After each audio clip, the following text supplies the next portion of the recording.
믿고 맡기시는 사명이란 제목으로 우리 잠깐 말씀을 나눌 때에 큰 은혜가 있기를 원합니다. 여러분들은 하나님께서 여러분을 믿고 계시다는 것을 혹시 인지하시거나 기억하고 계십니까?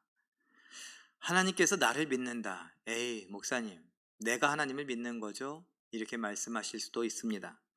그러나 저는 확신하건대 하나님도 우리를 믿어주십니다. 이 믿음은 좀 다르죠. 나는 하나님을 믿는다 라고 말하는 것과 하나님이 나를 믿는다 라고 말하는 건 어떻게 보면 좀 다릅니다. 우리는 하나님을 신앙하는 것이지만 하나님이 우리를 신앙하는 것이 아니라 하나님은 우리를 믿어주시는 겁니다. 그런데 왜 우리를 믿어주실까 생각해 보신 적 있습니까? 저에게 아마 반문하신다면 어떻게 하나님이 나를 믿어주신다고 말할 수 있습니까? 이렇게 질문을 하실 수 있겠죠. 그렇다면 저는 이렇게 대답할 수 있을 것입니다. 하나님께서 우리에게 사명을 주셨다라는 건 어떻습니까? 사명을 괜히 주시는 건가? 직분을 괜히 주시는 건가? 한번 생각해 보신 적 있습니까? 성경 디모데전서 1장 12절에 보면은 이런 말씀이 있습니다. 나를 충성되이 여겨 내게 직분, 내게 사명을 맡기셨다라는 말씀이요. 나를 충성되이 믿어주시는 거죠. 내가 의리 있는 사람, 충성스러운 사람, 믿을 만한 사람이라고 하나님께서 믿어주시고 여겨주시는 것입니다. 또한 성경 한 구절을 보면은 이렇게 말하기도 합니다. 우리에게 당한 시험은 우리가 감당하지 못할 시험이 아니다. 우리가 감당하지 못할 시험 당함을 하나님은 허락하지 아니하신다. 우리가 시험 당하는 것 하나님이 허락하신 것이니 우리가 시험 당할 즈음에 또 하나님은 피할 길을 내셔서 우리가 이 시험을 능히 감당하게 하시느니라, 이런 말씀을 하십니다. 저는 이 말씀도 내가 어려움을 당하거나 유혹을 당하거나 시험을 당한다, 그래서 또 죄를 짓고 있다 라고 하는 그 순간에도 하나님은 우리를 믿어주신다라는 겁니다. 뭘까요? 우리에게 감당할 만한 시험만 주신다라고 했어요. 어떤 사람은 상처 이야기를 하기도 합니다. 좋습니다. 상처도 마찬가지죠. 그 상처의 크기가 어마어마하게 큰 사람도 있고 작은 사람도 있습니다. 질병만 해도 그렇지 않습니까? 그 질병이 뭐 큰 암이라던가 불치병에 걸리시는 분도 계십니다. 그런가 하면 그 질병이 뭐 발톱의 무좀 같은 거일 수도 있습니다. 무좀도 불편하지요. 가렵고 따갑고 아프고 보기 흉하고. 그런데 그 암에 비한다면 어떻습니까? 발가락 암이 걸리면 어떻겠습니까? 차라리 무좀이 낫다고 할 수 있지 않겠습니까? 우리는 이런저런 크기를 따집니다만 하나님께서 왜 나에게 이런 걸 허락하셨는가? 성경을 보니 믿어주셨다는 겁니다. 감당할 만하기 때문에. 나는 감당할 수 없을 것 같아요. 그건 내 생각이기도 합니다. 내가 왜 그렇게 생각하느냐? 사탄에게 속은 내가 나 스스로를 평가절하하는 것입니다.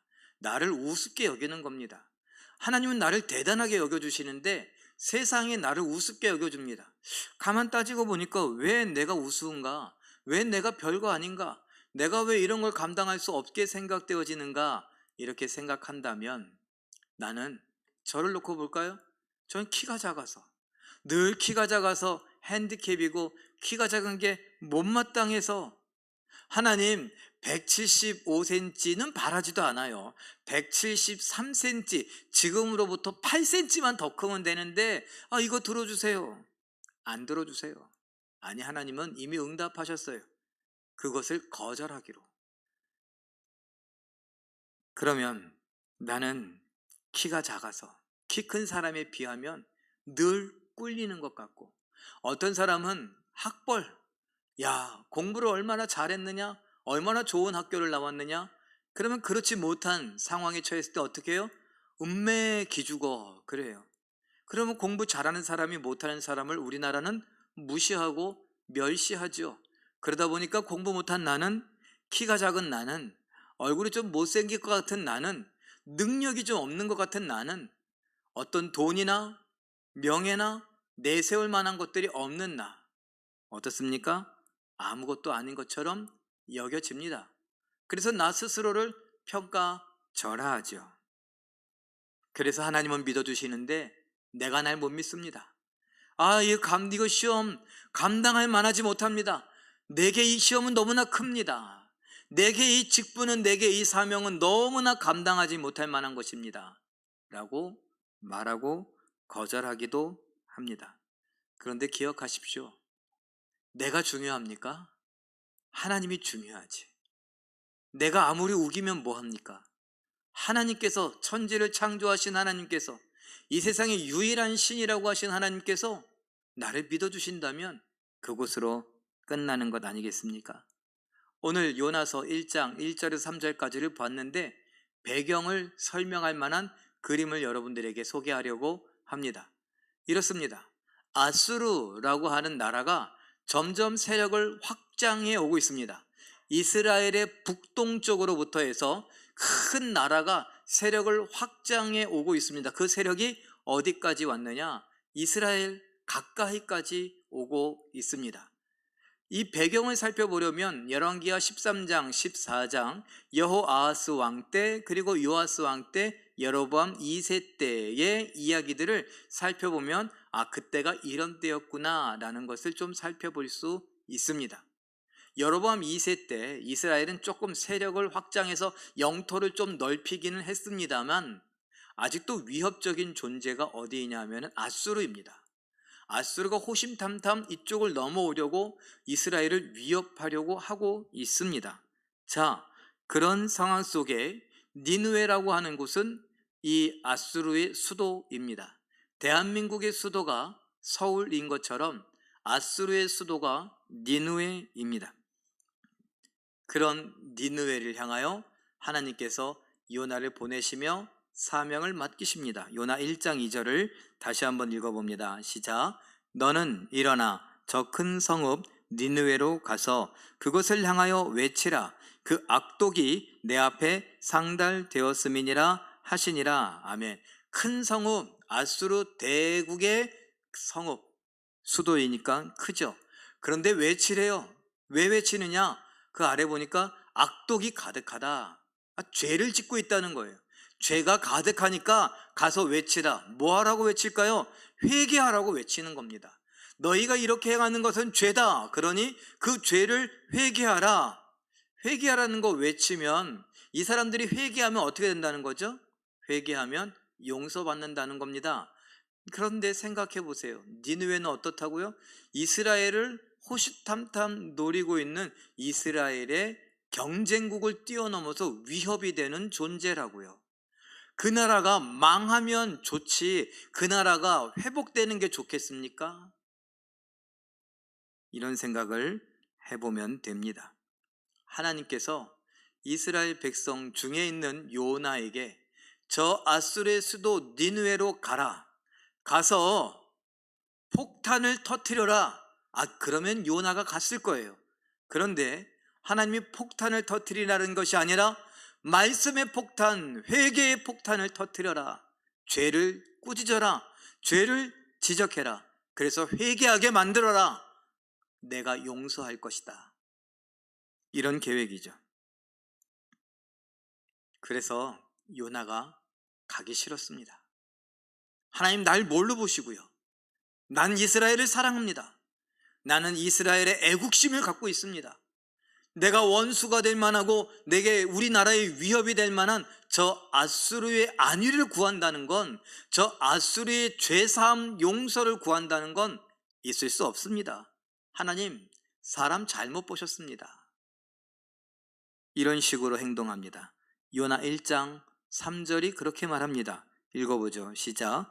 그러나 요나가 여호와의 얼굴을 피하려고 일어나 다시스로 도망하려 하여 욥바로 내려갔더니 마침 다시스로 가는 배를 만난지라. 여호와의 얼굴을 피하여 그들과 함께 다시스로 가려고 백사슬 주고 배에 올랐더라. 중요한 건 뭐냐? 여호와의 얼굴을 피하려고 했다는 거예요. 그리고 어디로 간다고요? 다시스로 도망친다는 거예요. 한마디로 말하면 하나님이 주시는 명령에 불순종해서 나는 도망친다. 왜 도망치냐? 하나님한테 걸리면 죽을까 봐. 하나님 말씀을 안 들었으니까 하나님께 걸리면 죽을까 봐 하나님을 피해서 도망친다라는 것입니다. 그림으로 보면 조금 더 명확합니다. 이것이 지중해 연안에 있는 국가들의 그림 지도입니다. 요빠라고 하는 것은 이스라엘 땅의 저쪽에 있는데 지금 작은 곳이죠. 이스라엘은 작은 땅이니까요. 그런데 오른쪽으로 니느웨까지 가라. 약 880km를 가야 되는데 사람으로 가면 한 달을 걸어가야 할 거리예요. 그런데 이것은 동쪽입니다. 서쪽으로 반대 방향으로 이 요나가 도망을 치는데 하나님을 피하려고, 만나면 걸릴까봐, 걸리면 죽을까봐 다시스로 도망간다. 다시스는 어디냐? 지금의 스페인이라고 하는 곳이고, 그 스페인은 당시에 땅끝으로 여겨졌습니다. 왜냐하면 지중해 저 끝자락에 있기 때문에 그것이 땅끝이라고 생각되어졌던 것입니다. 거리는 약 4050km, 간다면 1년 거리. 하나님이 이 1년 거리나 되는 먼 곳은 못 찾겠지, 이런 생각을 했던 것이죠. 나중에도 좀 살펴볼 수 있겠지만 이 요나는 배를 탑니다만 그 배에서도 어디로 가느냐? 제일 밑바닥까지 내려갑니다. 왜냐하면 여호와의 낯을 피하려고, 여호와의 얼굴을 피하려고, 우리식으로 말하면 안 걸리려고, 발각되지 않으려고, 하나님 못 찾게 하려고 배 밑창에 내려가서 거기에 화물들 틈에 숨어서 잠을 잡니다. 잠잔다, 눈 감고 모르겠다, 안 보인다 하는 거예요. 자, 말씀 잘 듣는 거죠? 요나가 지금 하나님 말씀을 잘 듣고 순종하고 있는 겁니까? 아닙니다. 정반대로 하며 하나님한테 야단맞지 않으려고, 혼나지 않으려고, 걸리지 않으려고 도망치고 있습니다. 이것을 조금 더 간단한 그림으로 그려봤습니다. 요나가 둘입니다. 어떻게 해야 되냐? 니느웨로 가라, 가서 외치라 라고 하시는 하나님 명령에 대하여 순종할 것인가, 불순종할 것인가? 순종하여 동쪽으로 갈 것이냐, 불순종하여 서쪽으로 갈 것이냐? 순종하여 니느웨로 갈 것이냐, 불순종하여 하나님한테 걸리지 않기 위해 땅끝 다시스로 갈 것이냐? 이 갈림길에 놓여있는 두 사람의 요나.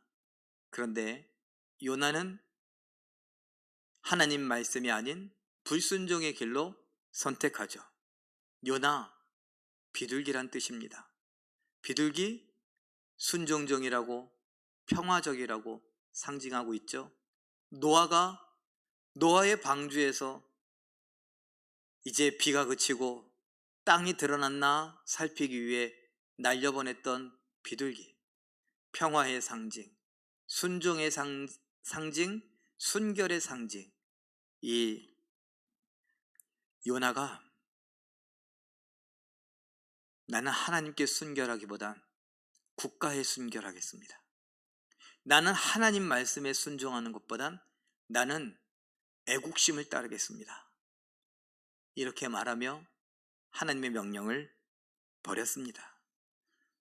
하나님은 요나를 믿어주셨는데, 하나님은 요나에게 그래서 사명을 주셨는데, 요나는 자기 판단으로 그 사명은 감당할 수 없다고 생각했고 그 바람에 하나님을 피하게 되었습니다. 왜 그랬는가? 이스라엘 사람들의 교육의 문제입니다. 무슨 교육의 문제인가?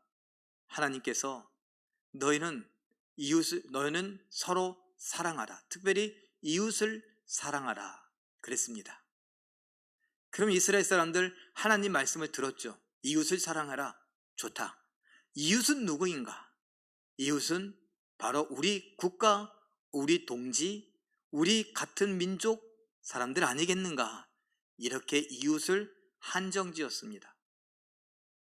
대신에 이웃이 아닌 사람들은요, 특별히 원수와 같은 사람들, 우리를 괴롭게 하는 사람, 우리에게 위협이 되는 사람은 어떻게 해야 되는가? 하나님은 말씀하지 않았는데 그들은 결론 내렸습니다. 이웃은 사랑하지만, 형제는 사랑하지만 형제가 아닌 사람, 이웃이 아닌 사람, 원수들은 미워하는 거예요.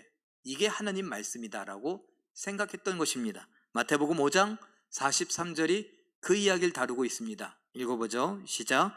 내 이웃을 사랑하고 내 원수를 미워하라 하였다는 것을 너희가 들었으나, 전통적으로 이스라엘 사람들이 이렇게 가르친 겁니다. 내 이웃을 사랑하라 라는 것을 그냥 단순히 이웃을 사랑하라 이렇게 받으면 되는데, 이웃이 누구인가를 따지고 이웃이 아닌 사람은 그럼 어떻게 되냐? 사랑하지 않아도 된다. 특별히 사랑과 반대는 미움이니까 미워하라고 말씀하시는 것과 같다. 하나님과 상관없이 자기들끼리 이렇게 결정 내렸고 그렇게 교육을 해왔습니다. 그래서 지금 요나가 그 처지에 있는 겁니다. 나는 이웃은 사랑하지만 이웃 아닌 저 원수와 같은 우리 국가의, 우리 백성들의, 우리 민족의 위협이 되는 아수르, 특별히 수도 니느웨를 용서받게 할 수 없다. 저들을 사랑할 수 없다라는 것입니다. 요나 나름대로 이유죠. 그의 자라온 환경입니다. 그런데 또 다른 환경도 작용을 했습니다. 왜냐하면 이것은 이웃사랑, 아니 원수를 미워하는 것과 관련이 있습니다. 요나서 4장 2절에 이런 말씀이 있습니다. 읽어보죠. 시작. 그러므로 내가 빨리 다시스로 도망하였사오니 주께서는 은혜로우시며 자비로우시며 노하기를 더디하시며 이내가 크시사 뜻을 돌이켜 재앙을 내리지 아니하시는 하나님이신 줄을 내가 알았음이니이다. 아멘. 이것은 요나만 하는 이야기가 아닙니다. 성경 구석구석에 하나님에 대해서 이렇게 말합니다. 하나님은 자비로우시고 은혜로우시며 노하기를 더디하시는 분이시다. 그리고 그 하나님은요, 이게 때만 되면 뭔가 보이기만 하면, 회개하는 기미만 보여도 용서하신다. 뜻을 돌이켜 재앙을 내리지 아니하시는 분이다. 이렇게 배워왔어요. 그런데 원수인, 우리의 이웃이 아닌 아수르의 수도 니느웨가 용서받기를 바라겠습니까? 하나님이 뜻을 돌이켜 재앙을 내리지 아니하시면 어떡합니까? 이 이웃이 아닌 저 원수들을 미워해야 되는데 그게 안 되는 거죠. 그래서 요나는 결정했던 겁니다. 반대 방향으로 도망칠 것을. 그러나 하나님이신 예수님은 우리에게 분명히 말씀하십니다. 마태복음 5장 44절 45절 읽어봅니다. 시작. 나는 너희에게 이르노니 너희 원수를 사랑하며 너희를 박해하는 자를 위하여 기도하라. 이같이 한즉 하늘에 계신 너희 아버지의 아들이 되리니 이는 하나님이 그 해를 악인과 선인에게 비추시며 비를 의로운 자와 불의한 자에게 내려주심이라. 아멘. 원수를 위하여 뭐라고요? 원수를 사랑하라.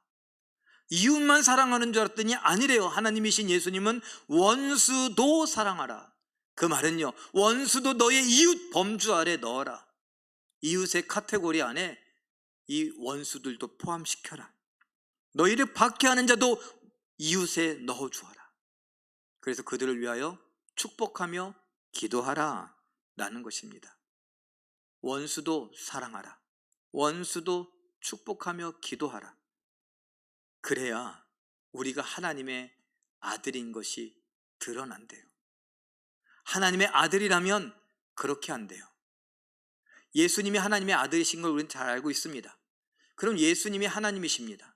하나님이신 예수님께서 뭐라고 이야기합니까? 우리를 향하여 하나님과 죄는 원수다라고 말합니다. 그런데 죄인인 우리를 향하여 예수님은 뭘 하셨습니까? 자기 생명을 주십니다. 원수인 우리를 위하여 생명을 주십니다. 왜일까요? 오늘 이 말씀, 원수인 우리도 이웃의 범주에 넣어주신 겁니다. 예수님의 이웃에 우리를 포함시켜 주신 것입니다. 그래서 우리를 위하여 사랑을 고백하는 것, 우리를 위하여 죽는 것, 그것이 어렵지 않았던 것입니다. 우리를 원수로 여겼다면 오시지도 않았고 죽지도 않았겠죠. 우리를 원수로 여기셨다면 십자가에 못 박히셨을 때 십자가 아래 사람들이 뭐라고 했습니까? 야야야, 네가 하나님의 아들이라면 내려와봐. 그럼 믿어줄게. 십자가에 매달려서 그렇게 비참하게 부끄럽게 죽지 말고 내려와봐. 그럼 믿어줄게. 이렇게 비아냥거렸습니다. 원수를 미워하라 하셨다면 예수님은 그 자리에서 십자가에서 못을 뽑아버리고 머리에 쓰고 있던 가시 면류관을 집어 팽개치고 내려왔을 겁니다. 그리고 비아냥거리던 사람들을 십자가에 못 박았겠죠. 그러나 예수님은 그런 사람들조차도 이웃의 범주 안에 넣어주시고 사랑하셨습니다. 그리고 요나도 그렇게 해야만 했습니다. 그리고 이 이야기를 읽고 배우는 우리도 그렇게 해야만 합니다. 하나님은 우리를 믿어주십니다. 그래서 우리에게 민족 복음화뿐만 아니라 인류 복음화, 뭐예요? 땅끝까지 가서 모든 민족에게 가서 내 증인이 되라, 제자를 삼아라, 위대한 명령을 우리에게 주십니다. 계속 보아왔고 앞으로도 볼 그림을 하나 또 보죠. 세계는 78억 7천만 명이고 228개국이며 1만 7천여 민족 종족으로 이루어져 있습니다. 이 중에서 57억 명이 예수를 알지 못하고 안 믿습니다. 우리 흔히 말로 죄인이며 지옥에 갑니다. 151개국은 기독교를 무시하고 멸시하는 국가입니다. 그리고 7,400 민족 종족은 아직도 예수에 대해서 들어본 적이 없습니다. 한 단계 더 나아가면 73개국이 기독교를 노골적으로 강력하게 박해하고 있습니다. 거기에 2억 명의 성도가 포함되어 있습니다. 여러분 어떻게 하시겠습니까? 이런 걸 제가 왜 보여드릴까요? 지난 금요일에도 그리고 오늘 오전에도 잠깐 말씀드렸습니다. 151국이 기독교를 무시하고 멸시하고 그런다면 우리의 기도로 151국이 150국으로 149, 148 점점 기독교를 멸시하는 국가가 줄어들게 하옵소서. 7천 민족이 예수님을 모른다면 하나님, 우리가 기도하고 우리가 선교사를 보내고 우리가 가겠사오니 하나님께서 도와주셔서 내년에는 이것이 6,900민족으로 줄어들게 하여 주시옵소서. 10년 후에는 6,000민족으로 줄어들게 하시고 20년, 30년 후에는 5천, 4천 민족으로 줄어들게 하옵소서. 무엇이요? 미전도 종족이, 예수님의 복음을 들어본 적이 없는 종족들이 숫자가 점점점 줄어들게 해달라고. 기독교 박해 국가가 73국입니까? 노골적인 박해를 하며 수많은 사람들을 지금도 죽이고 있습니까? 그 사람들, 그 국가 수가 72, 71, 70으로 줄어들게 하옵소서. 1위 북한, 우리의 동족이라고 하지 않습니까? 이 북한이 기독교 박해 1위라는데 하나님, 북한에 하나님의 복음이 있게 하옵소서. 최근에 사람들이 난민을 일으킨 아프가니스탄 2위입니다. 그곳에 하나님의 은혜가 있게 하옵소서. 우리가 이런 사실들을 알고 기도할 필요가 있지 않겠는가? 그리고 기회가 된다면, 아니 기회를 만들어서라도 우리가 가야 되지 않겠습니까? 하나님, 사람 잘못 보셨습니다. 난 갈 수 없습니다. 난 보낼 수도 없습니다. 난 아무것도 할 수 없습니다. 라는 생각이 드십니까? 여러분, 하나님 잘못 보셨습니다. 하나님은 전지전능하신 분입니다. 나의 모든 것을 알고 계십니다. 내가 알지 못하는 나까지도 알고 계십니다. 그런 하나님이 우리에게 사명을 주신다 라고 했을 때 과연 몰라서 주셨을까요? 실수로 주셨을까요? 아니요, 우리가 거절할 뿐입니다. 요나와 같이 하나님의 얼굴을 피하며 수백 가지 이유와 핑계를 늘어놓고 있을 뿐입니다. 애써 눈을 감고 못 본 척하고 외면하고 있을 뿐입니다. 우리를 믿어주시는 하나님, 믿고 맡겨주시는 사명을 생각하며 하나님이 원하시면 기꺼이 가겠습니다. 사랑하겠습니다.